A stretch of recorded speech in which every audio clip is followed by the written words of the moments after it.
Salam Nusantara bagi kita semua, selamat datang kembali di channel Ray Konoha. Ternyata, menurut data, warga Tionghoa sejak dari dulu yang tinggal di Indonesia punya andil besar, punya kontribusi besar dalam kemerdekaan Indonesia. Apa itu kontribusinya? Jadi, dulu sebelum Indonesia lahir ya, sebelum Indonesia berdiri, ada sebuah republik ya, bernama Republik Langfang. Mohon maaf ya kalau pelafalan saya agak kurang ya. Jadi Republik Langfang ini adalah negara boneka yang didirikan oleh etnis Tionghoa di Kalimantan Barat ya. Pada tahun 177 ya. Meskipun tidak secara langsung ya, maksudnya meskipun Republik Langfang ini tidak secara langsung berkontribusi pada kemerdekaan Indonesia, tapi ada jasa-jasanya yang tidak boleh kita hapuskan. Makanya sejarah itu harus jujur ya, tidak boleh berpihak. Sejarah itu tidak boleh berpihak dan tidak boleh dibengkokkan. Saya di sini meluruskan sejarah ya. Apa itu kontribusi daripada warga Tionghoa di Indonesia dalam kemerdekaan Indonesia?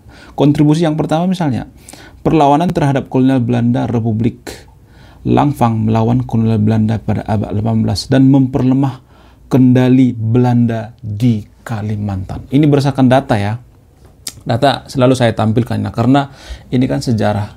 Jadi sejarah itu harus by data ya.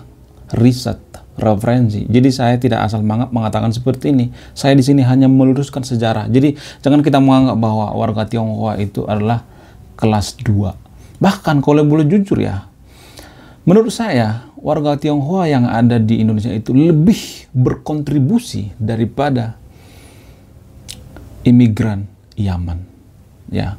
Imigran Yaman yang ada di Konoha, maksudnya bukan di Indonesia ya. Saya tidak ada hubungan dengan yang ada di Indonesia ya, tapi yang ada di Konoha lebih berkontribusi daripada imigran Yaman. Jauh-jauh lebih berkontribusi warga Tionghoa daripada imigran Yaman yang ada di Konoha ya.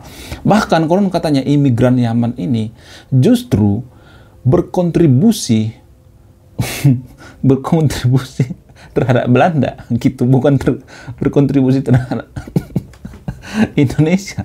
Konon katanya imigran Yaman ini ya, yang ada di Konoha ini, saking lucunya ya, mendoakan Ratu Belanda guys. Bayangkan, mendoakan Ratu Belanda. Kurang ante-ante apa coba imigran Yaman ini ya. Coba bayangkan mendoakan Ratu Belanda. Buat apa coba mereka ini mendoakan Ratu Belanda kalau bukan ante-ante ya kan? Bahkan kalau katanya menurut sejarah, saya akan menampilkan fotonya di sini ya. Ya, menurut sejarah, ante-ante Belanda ini atau imigran Yaman ini sengaja didatangkan ke Nusantara, didatangkan oleh Belanda melalui Snok Hurgronje ya. Ini sudah saya bahas di video saya sebelumnya ya. Snok Hurgronje lah yang bawa mereka ini ke Konoha ya.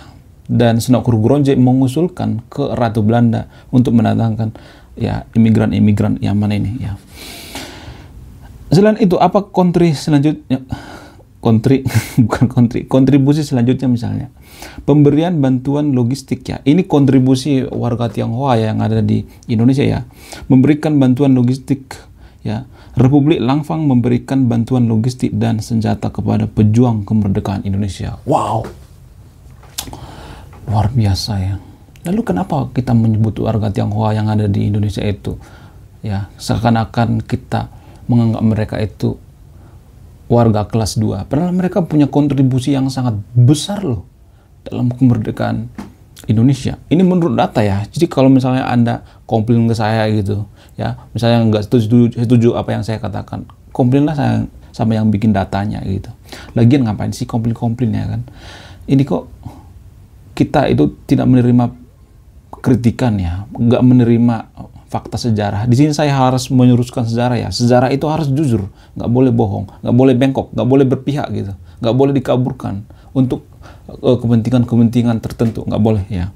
Sejarah itu harus jujur. Dan di channel ini juga saya sengaja bikin channel ini. Tujuan saya apa? Untuk menyebarkan virus-virus kejujuran. Dari awal saya bangun channel ini untuk menyebarkan virus-virus kejujuran ya. Yang saya tawarkan di channel ini adalah kejujuran dalam hal apapun itu, dalam beragama, ya, dalam bernegara, ya, dalam mengupas sejarah juga. Saya nggak mau nutup-nutupin gitu, ya. Selain itu, apa kontribusi selanjutnya daripada Republik Langfang ini? Menginspirasi perlawanan, ya. Perlawanan Republik Langfang menginspirasi perjuangan kemerdekaan Indonesia. Wow, luar biasa, ya. Luar biasa.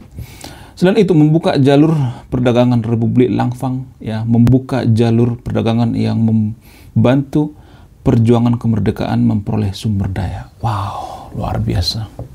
Luar biasa, ya, kontribusi warga Tionghoa ini, ya, di Indonesia. Saya tidak sedang menjilat, guys, ya. Saya bukan keturunan orang China, bukan. Saya tidak sedang menggebor-geborkan, tapi ini by data, ya, by referensi, ya, sumbernya ada. Jadi jangan menganggap bahwa saya ini terlalu menggebor-geborkan, enggak. Biar apa? Biar kita itu mempelajari sejarah atau melihat sejarah itu dari kacamata kejujuran, ya. Kalau kita tidak jujur, maka tidak akan maju. Kita nggak akan bisa maju. Sampai kiamat pun, jangankan 2045, sampai kiamat pun kita tidak akan bisa menjadi negara maju kalau kita selalu menutupin sejarah, mengkaburkan sejarah. Jadi saya bongkar sejarah yang sejujurnya di sini, ya. Selain itu, apalagi kontribusi Republik Langfang ini? Menggalang dukungan, ya, dukungan internasional. Wow, luar biasa. Republik Langfang ini membantu menggalang dukungan internasional untuk perjuangan kemerdekaan Indonesia. Wow, luar biasa, ya. Lalu, siapa tokoh-tokoh daripada Republik Langfang ini? Yang pertama, Lau Pifei, ya, pendiri Republik Langfang. Mohon maaf, ya, pelafalan saya agak kurang karena saya bukan keturunan orang China, ya. Saya bukan keturunan orang China. Yang kedua misalnya Lau Jingzek, ya, pemimpin Republik Langfang yang melawan kolonial Belanda, ya. Ini adalah tokoh-tokoh penting, ya. Karena ini sejarah, saya akan mencantumkan sumbernya, ya, biar tidak ada fitnah, ya, biar tidak ada yang mengatakan bahwa saya itu ngarang gitu. Jadi saya akan mencantumkan sumbernya. Sumbernya saya ambil dari mana? Yang pertama, Sejarah Indonesia 2017 oleh MC Reclefs, ya. Dan saya akan tampilkan datanya juga di sini, di sebelah kiri saya, ya. Selain itu, Ensiklopedia Indonesia tahun 2003 oleh Yayasan Ensiklopedia Indonesia. Wow, luar biasa, ya. Tidak hanya itu, ada sumbernya lagi. Apa itu? Republik Langfang, sejarah dan peranannya dalam perjuangan kemerdekaan Indonesia oleh Dr. H. Abu Bakar tahun 2018. Wow, luar biasa. Ya, menurut saya, ya, jauh-jauh lebih berkontribusi, ya, warga Tionghoa ini daripada imigran Yaman gitu, yang digadang-gadang berjasa tapi tidak ada bukti sejarahnya gitu, nggak ada datanya, ya. Bahkan menurut foto, ya, nanti saya akan tampilkan foto, ya, justru imigran Yaman ini bekerja sama dengan Belanda kok, antek-antek Belanda, ya. Tapi imigran Ameng yang ada di Konoha, ya, bukan Indonesia, ya, nggak ada urusan dengan yang Indonesia, ya. Nah, yang paling mengherankan lagi adalah ternyata anggota BUPKI, ya, BUPKI atau diperpanjang dengan kepanjangan penyelidik, ya, usaha-usaha persiapan kemerdekaan Indonesia atau BUPKI, ya. Banyak beberapa tokoh dari warga Tionghoa yang berjasa, yang sangat berjasa. Tidak hanya satu, tapi banyak, ya. Siapa itu? Tokoh utama misalnya Anggo Bawene, ya, atau Joa anggota BUPKI, ya, pejuang kemerdekaan anggota BUPKI dan PPKI, ya, bernama Anggo Bawene. Wow, luar biasa, ya. Selain itu, Hasin Tichlai atau Jiko, mohon maaf, ya, saya agak saya bukan keturunan China, ya, jadi saya tidak terlalu paham bahasa Mandarin, ya, bahasa China, ya. Yang kedua tadi Hasin Cicai Ho, anggota BUPKI, wakil etnis Tionghoa di PPKI, ya. Selain itu, Lim Ko Hian, anggota BUPKI, tokoh pergerakan kemerdekaan. Yang keempat misalnya Tan E Hiao, ya, Tan Eng Hoa, anggota BUPKI, pejuang kemerdekaan dari Kalimantan. Wow, Selain itu ada lagi nih, ya, tidak hanya 4, ada lagi. Siapa itu? Yap Juangbing, anggota BUPKI, tokoh masyarakat Tionghoa, ya. Oi Tianji, ya, anggota BUPKI, pebisnis dan filantropis, ya. Kuai Kekbing, anggota BUPKI, tokoh pergerakan kemerdekaan. Wow, luar biasa, ya. Bahkan tidak hanya itu, ada anggota TNI, ya, berdarah Tionghoa, ya. Saya lupa namanya, tapi beliau ini sangat berjasa, ya, dalam TNI Angkatan Laut, ya. Kalau nggak salah sekarang berganti nama dengan Kopaska, ya. Ada jebolan Kopaska, anggota TNI yang juga, ya, keturunan Tionghoa, ya. Saya lupa namanya, nanti saya akan tampilkan namanya di sini, ya. Karena ini sejarah, ya, saya akan menampilkan sumbernya dari sumber terpercaya, yaitu yang pertama misalnya Ensiklopedia Indonesia, Sejarah Indonesia Modern tahun 2008 oleh MC Reflex, ya. Yang ketiga BUPKI dan peranannya dalam persiapan kemerdekaan Indonesia oleh Dr. Haji Abu Bakar, ya. Wow. Sekarang kita fokus ke sejarah Republik Langfang dulu, ya. Karena menurut saya ini sangat menarik, ya. Kenapa sangat menarik? Karena konon katanya orang-orang Tionghoa yang ada di Singapura sekarang ini, sebagian, tidak semuanya tapi, ya, sebagian adalah orang-orang yang berasal dari Kalimantan juga, yaitu orang-orang yang mendirikan Republik Langfang ini. Jadi menarik untuk dibahas, ya. Konon katanya mereka-mereka ini dikejar-kejar oleh Belanda, ya, zaman kolonial Belanda, dikejar-kejar sehingga lari ke Temasek dan mendirikan negara Singapura di sana. Berikut ini adalah sejarah singkat daripada Republik Langfang. Awal mula pembentukan daripada Republik Langfang ini adalah pada tahun atau pada abad ke-18, ya. Sultan-sultan dari Kalimantan Barat mendatangkan buruh dari Tiongkok untuk, ya, bekerja di pertambangan emas, timah, dan lain sebagainya. Ya, hal ini menyebabkan berdirinya beberapa kongsi dan perkumpulan usaha yang menikmati otonomi politik. Wow, luar biasa.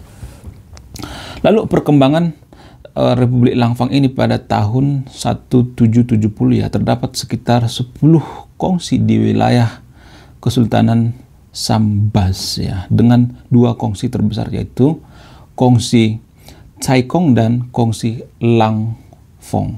Pada tahun 1774, ya, kongsi Caikong mengalahkan kongsi Langfong, ya. Mereka menyebut dengan kongsi Langfong yang sudah bubar. Namun berkat campur tangan dari Lo Fang Pak, ya, kongsi Langfong dihidupkan kembali pada tahun 1776, ya. Pembentukan, maaf, ya, di sini ada banyak nama-nama orang China, ya, jadi kalau belibet dikit mohon maaf, ya. Pembentukan Republik Langfang pada tahun 1777, Lo Fang Pak memindahkan lokasi kongsi Langfang ke Mandor dan membentuk Republik Langfang. Republik ini berdiri selama 107 tahun. Wow, lama juga, ya, ternyata, ya. 107 tahun, guys, ya. Lebih lama daripada Republik Indonesia, guys, ternyata. Wow. Dengan presiden pertama Lo Lan Pak, ya, hingga dibubarkan oleh Belanda pada tahun 1884, ya. Bagaimana akhir tragis daripada Republik Langfang ini? Republik Langfang ini akhirnya dibubarkan oleh Belanda pada tahun 1884 setelah mengalami tekanan dan pengaruh kolonial, meskipun, ya, warisan Republik Langfang tetap menjadi bagian penting daripada sejarah Kalimantan Barat sampai sekarang ini. Sumbernya dari Wikipedia berbahasa Indonesia. Namun, yang jadi pertanyaan, bagaimana pengaruh daripada pendirian daripada Republik Langfang ini? Kenapa bisa berdiri, ya? Yang pertama, karena peran Lo Fang Pak sebagai pemimpin dan pendiri, ya. Karena pengaruh beliau ini juga. Sebenarnya awalnya ragu-ragu yang mendirikan Republik ini, tapi karena pengaruh dari pemimpin dari Lo Fang Pak ini, maka dibentuklah Republik Langfang ini. Pengaruh kedua misalnya pengaruh perdagangan dan pertambangan emas dan timah. Pengaruh ketiga misalnya otonomi politik kongsi-kongsi Tionghoa, ya. Struktur pemerintahan daripada pemerintahan Langfang ini. Satu, ya, Presiden sebagai kepala pemerintahan, Dewan Perwakilan dari kongsi-kongsi anggota, sistem pemerintahan demokratis. Wow, kok mirip ya seperti di Indonesia sekarang ini ya. Apa itu warisannya? Satu, pengembangan ekonomi Kalimantan Barat. Wow, ada ya warisannya juga ya. Yang kedua, peran penting dalam sejarah Tionghoa di Indonesia. Yang ketiga, simbol perjuangan kemerdekaan dan otonomi. Wow, luar biasa. Ini yang saya jelaskan di awal tadi. Saya akan menambahkan referensi tambahan ya. Siapa tahu dan tersahabat nonton video ini mikir saya ngarang gitu. Enggak. Semua yang saya katakan di video ini ada referensinya. Apa itu referensinya? Referensi pertama misalnya, Sejarah Republik Langfang oleh Dr. Lim Xian Cho ya. Yang kedua misalnya, Republik Langfang, sebuah studi sejarah dari Universitas Tanjung Pura. Yang ketiga misalnya, Ensiklopedia Sejarah Indonesia oleh penerbit Universitas Indonesia. Wow, luar biasa ya. Bagaimana aspek-aspek ya pembangunan daripada Republik Langfang ini ya? Bagaimana peran Republik Langfang ini dalam pengembangan internasional? Apakah ada pengaruh budaya Tionghoa terhadap masyarakat Kalimantan Barat ya? Bagaimana proses pembubaran Republik Langfang ini oleh Belanda ya? Apakah ada warisan arsitektur atau situs bersejarah Republik Langfang ini? Semuanya ada ya. Arsitektur, terus pengaruh ekonomi juga ada. Dan Belanda membubarkan Republik Langfang ini sekitar tahun 1880-an ya. Dan banyak pemimpin atau masyarakat daripada Republik Langfang ini pergi ke Temasek gitu, melarikan diri. Dan kadang saya berpikir ya, kok orang-orang Singapura itu banyak dari Indonesia ya? Lee Kuan Yew juga kan berasal dari Surabaya ya. Banyak ya ternyata ya. Menarik ya. Dan yang saya heran itu ya, kenapa justru negara-negara seperti Singapura gitu, yang dekat-dekat dengan Indonesia gitu, yang bisa lebih maju gitu daripada Indonesia sendiri. Padahal kan Singapura nggak punya sumber daya alam ya. Mereka cuma punya ini, mindset, pikiran ya. Lee Kuan Yew juga nggak jenis-jenis amat menurut saya pribadi ya. Mohon maaf ya buat fans sama Lee Kuan Yew ya. Nggak jenis-jenis apa. Apa yang mendasari mereka itu Singapura itu bisa maju sampai sekarang ini? Ada faktor yang paling mempengaruhi ya. Ya, nanti akan saya bahas ini di next video ya. Saya bikin video khusus ya. Salah satu alasan yang paling mempengaruhi itu adalah karena faktor sekularisme ya. Singapura itu kan sekularisme ya. Jadi kepentingan agama itu kesampingkan dulu, bukan diabaikan ya, tapi kesampingkan dulu. Kita fokus dulu kepentingan negara dulu deh, baru kepentingan agama gitu. Saya melihat seperti itu ya. Dan saya berpikir, bagaimana kalau Republik Langfang ini masih tetap berdiri di Indonesia ya, dan bisa dinaturalisasi menjadi Republik Indonesia gitu ya. Yang awalnya Republik Langfang jadi Republik Indonesia. Mungkin kita akan seperti Singapura kali ya. Kalau misalnya ada yang mengatakan ya, ada misalnya pendapat rasis misalnya, oh nanti Indonesia dikuasai oleh China ya, Tionghoa. Menurut saya pribadi, kalau kita cerdas dalam beragama, jangan pernah rasis. Jangan pernah menjadikan orang yang berkontribusi pada negara ini kelas 2. Enggak.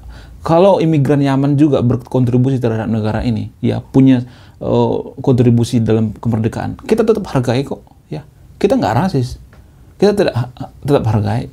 Kita benci sifatnya, bukan etnisnya gitu, bukan sukunya. Sama seperti warga Tionghoa. Kalau tujuan mereka untuk membangun negara kita Indonesia, kenapa enggak ya kan? Ya, kenapa harusnya agama? Kalau kita memilih pemimpin itu harusnya agama, itu kan kampungan dalam beragama. Ya, ini yang diberantas oleh Lee Kuan Yew. Coba kalau Singapura sekarang seperti Konoha misalnya, dididik agama, apakah mereka akan maju seperti sekarang ini?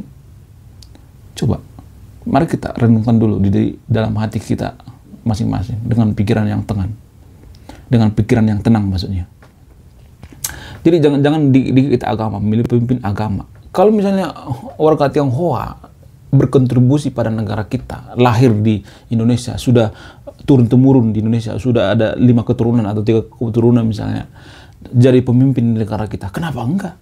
bisa bikin negara kita seperti Singapura gitu, makmur, tidak korupsi, ya, baik hati.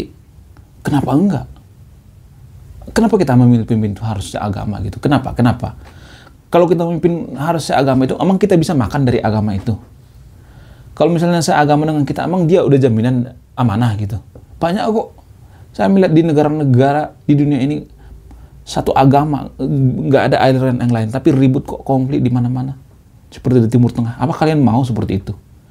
Ya, makanya kalian jangan rasis gitu, dikit-dikit rasis. Oh, Cina. Jangan seperti itu dong. Jangan menjadikan siapapun itu ya, suku apapun itu.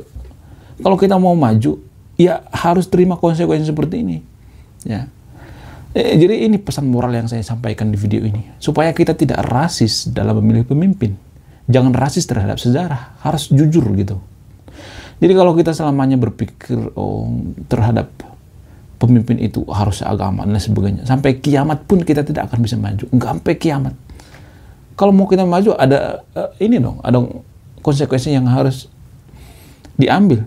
Kita tidak bisa menjadi negara maju hanya ongkang-ongkang kaki gitu, hanya goyang-goyang kaki, scroll-scroll TikTok gitu.